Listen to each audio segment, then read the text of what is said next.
So Kengeri ಅಕ್ಕಪಕ್ಕದಲ್ಲಿ sky deck ಮಾಡೋದ್ರಿಂದ ಇವಾಗ ನೀವು ಎಕ್ಸಾಂಪಲ್ ದುಬೈಯಲ್ಲಿ ಏನು ಇರೋದ್ರಿಂದ ಅಕ್ಕಪಕ್ಕದಲ್ಲಿ ಏನ್ ಡೆವಲಪ್ಮೆಂಟ್ ಆಯ್ತು, ಇದೊಂಥರ ಇವಾಗ ಹೆಂಗಾಗಿದೆ ಅಂದ್ರೆ ಟೂರಿಸಂ ಪ್ಲೇಸ್ ಆಯ್ತಲ್ಲ, ಸೇಮ್ ಅದೇ ತರ ಕೆಂಗೇರಿಲೂ ಕೂಡ ಸೇಮ್ ಅದೇ ಬರ್ತಿದೆ.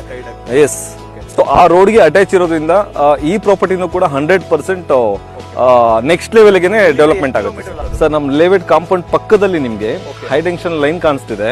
ಆ ಲೈನ್ ಜಾಗದಲ್ಲೇನೆ ಇವಾಗ 330 ಅಡಿ ರೋಡ್ ಪಾಸ್ ಆಗ್ತಾ ಇರೋದು ಸರ್. ಇವಾಗ ನೀವು ಎಲ್ಲಾ ರೋಡ್ಗಳು 80 ಅಡಿ ರೋಡ್, 100 ಅಡಿ ರೋಡ್ ಕೇಳಿದೀರಾ. ಸೊ ಈ ರೋಡ್ ಹೇಗೆ ಅಂತ ಅಂದ್ರೆ 330 ಅಡಿ ರೋಡ್ ಬಂದ್ಬಿಟ್ಟು ನಿಮ್ಗೆ ಎಕ್ಸಾಂಪಲ್ ವಿಜಯನಗರ ಮೆಟ್ರೋ ಇದೆ, ಮೆಟ್ರೋ ಪಕ್ಕದಲ್ಲಿ ಆ ಕಡೆ ಒನ್ ವೇ, ಈ ಕಡೆ ಒನ್ ವೇ ಇದೆ. ಅದಾದ್ಮೇಲೆ ಸರ್ವಿಸ್ ರೋಡ್ ಪಾರ್ಕ್ ಬರುತ್ತೆ, ಪಾರ್ಕ್ ಆದ್ಮೇಲೆ ಸರ್ವಿಸ್ ರೋಡ್ ಬರುತ್ತೆ. Same has it is, same ಅದೇ ತರ ರೋಡೇ ಇವಾಗ ಪಾಸ್ ಆಗ್ತಾ ಇರೋದು. ಸೇಮ್ ಆ ರೋಡ್ ನ ನಾವು ಕ್ಯಾಚ್ ಅಪ್ ಮಾಡ್ಕೊಂಡಿರೋದು ಸರ್. ಅದ್ರ ಪಕ್ಕದಲ್ಲೇನೆ ನಮ್ ಲೇಔಟ್ ಇದೆ ಸರ್. ಸರ್ ವಾಟರ್ ಲೈನ್ ಇದೆ, ಸ್ಯಾನಿಟರಿ ಲೈನ್ ಇದೆ, ಡ್ರೈನೇಜ್ ಇದೆ, ಸಿವೇಜ್ ಪಾಯಿಂಟ್ ಇದೆ. ಅದಾದ್ಮೇಲೆ ಅಂಡರ್ಗ್ರೌಂಡ್ ಕೇಬ್ಲಿಂಗ್ ಕನೆಕ್ಷನ್ ಇದೆ. ಅದಾದ್ಮೇಲೆ ಇನ್ನೊಂದೇನಂತ ಅಂದ್ರೆ ಎಲ್ಲಾ ರೋಡ್ ಅಂದ್ರೆ 30 ಫೀಟ್ ರೋಡ್ ಇದೆ.